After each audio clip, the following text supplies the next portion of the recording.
हम तो तेरे दिल की महफिल सजाने आए थे, तेरी कसम तुझे अपना बनाने आए थे। किस बात की सजा दी तुमने हमको ऐ बेवफा, हम तो तेरे दर्द को अपनाने आए थे।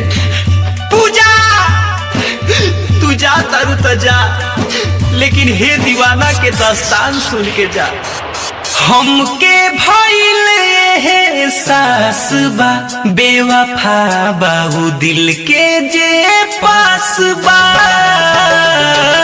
हमके भइले है सास बा बेवफा बाहू दिल के जे पास बा।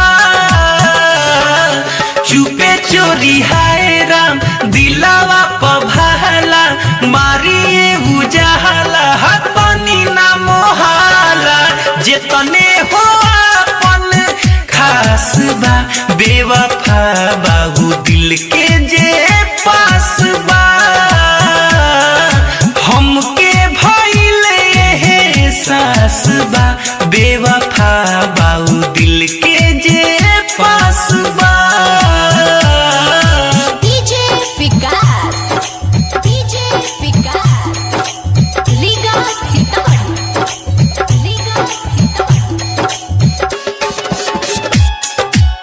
जो दिल में बस जाया करते हैं वही अक्सर दिल को तोड़ जाया करते हैं।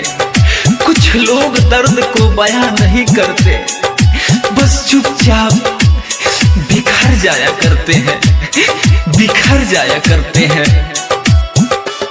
दिलबर जानम दिलदार कहे हरदम, फिर काहे के हो जाले बेरहम। दिलबर जानम दिलदार कहे हरदम, फिर काहे के हो जाले बेरहम। अपना बना के करेले पराया, झूठा हो के बाटे सब मोह माया। अब ना केहू पर विश्वास बा बेवफा बाहू दिल के जे पास बा। हमके भइले है सास बा बेवफा बाहू दिल के जे पास बा। तेरे सिवा कोई मेरे जज्बात में नहीं, आंखों में नमी है जो बरसात में नहीं। पाने की कोशिश तो तुझे बहुत की, मगर तू एक लकीर है जो मेरे हाथ में नहीं, मेरे हाथ में नहीं। आप सुन रहे हैं अमित पटेल की आवाज में।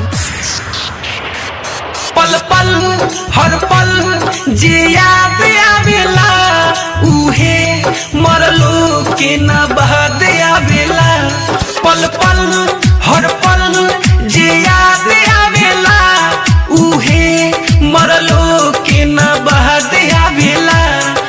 जानती जे पहिले दुनिया के खेला, रहती अमित हो सबसे अकेला।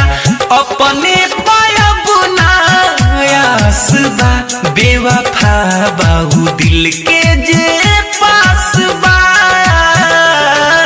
हमके भइले है सास बा बेवफा बाहू दिल के